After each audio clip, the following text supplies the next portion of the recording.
എടാ, സ്വന്തം കിടപ്പറയിലേക്ക് അന്യപുരുഷനെ ക്ഷണിച്ചു വരുത്തുന്നവള് എങ്ങനെയാടാ നല്ലൊരു ഭാര്യയാവുന്നത്? ഞാൻ ആരെയും ക്ഷണിച്ചു വരുത്തിയില്ല എന്ന് പറഞ്ഞില്ലേ? പിന്നെ എങ്ങനെയാടി ഇന്നലെ രാത്രി നിന്റെ മുറിക്കകത്ത് ഒരുത്തം കയറിയത്? അതിന് വ്യക്തമായ മറുപടി എന്റെ പക്കലുണ്ട്. എന്ത് മറുപടി? അതിപ്പോ പറയാം.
ശരി സാർ.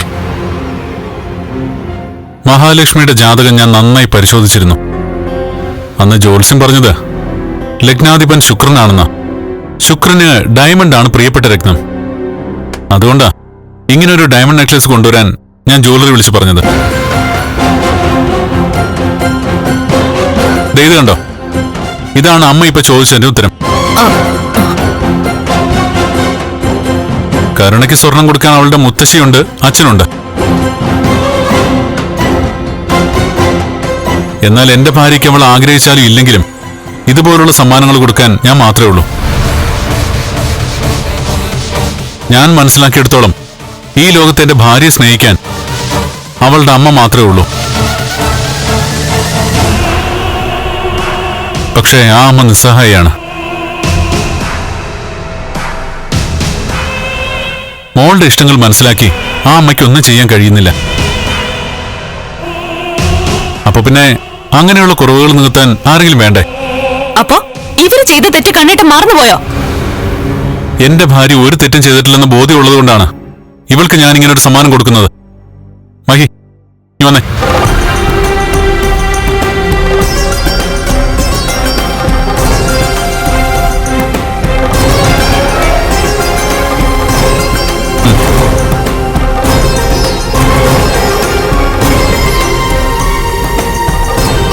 എന്തിനും മടിച്ചിരിക്കുന്നേ?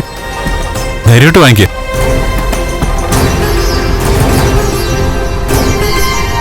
പിടിക്കടോ.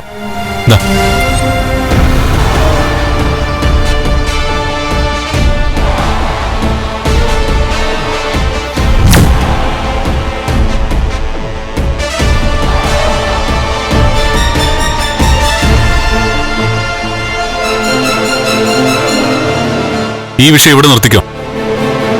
ഇനി ഇതേപ്പറ്റി ഈ വീടിനകത്തൊരു ചർച്ച വേണ്ട. പിന്നെ ഇന്നലെ ഞങ്ങളുടെ കിടപ്പുമുറിയിൽ ഒരുത്തം കയറിയത് നിങ്ങൾക്കൊക്കെ ആക്ഷേപം ആയെങ്കിൽ നിങ്ങൾക്ക് എന്ത് വേണേ ചെയ്യാം.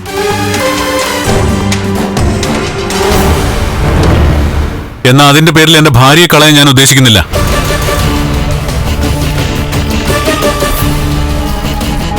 കരുണേ, നിന്റെ വീട്ടിൽ വെച്ച് നീ ഒരു പക്ഷേ മഹിയെ അടിമയാക്കിയിട്ടുണ്ടാവാം.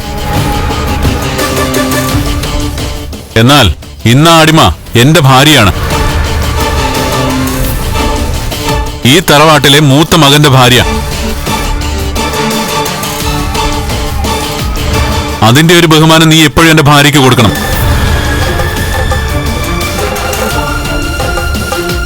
നീ മാത്രമല്ല, ഈ വീട്ടിലെ മൂത്ത മരുമകൾ എന്ന നിലയിൽ അതിന്റെ ഒരു ബഹുമാനവും സ്ഥാനവും എന്റെ ഭാര്യയ്ക്ക് കിട്ടണം.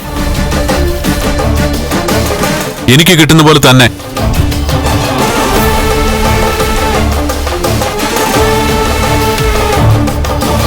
ഒരു കാര്യം എല്ലാവരും മനസ്സിലാക്കിക്കോ. മഹി എന്നെങ്കിലും എന്നെ വിട്ടുപോകാൻ ആഗ്രഹിക്കുന്ന സമയത്ത് മാത്രമേ ഇയാൾ ഈ വീട്ടിൽ നിന്ന് പുറത്തു പോകൂ. അല്ലെങ്കിൽ എന്നെ വിട്ടു പോകൂ.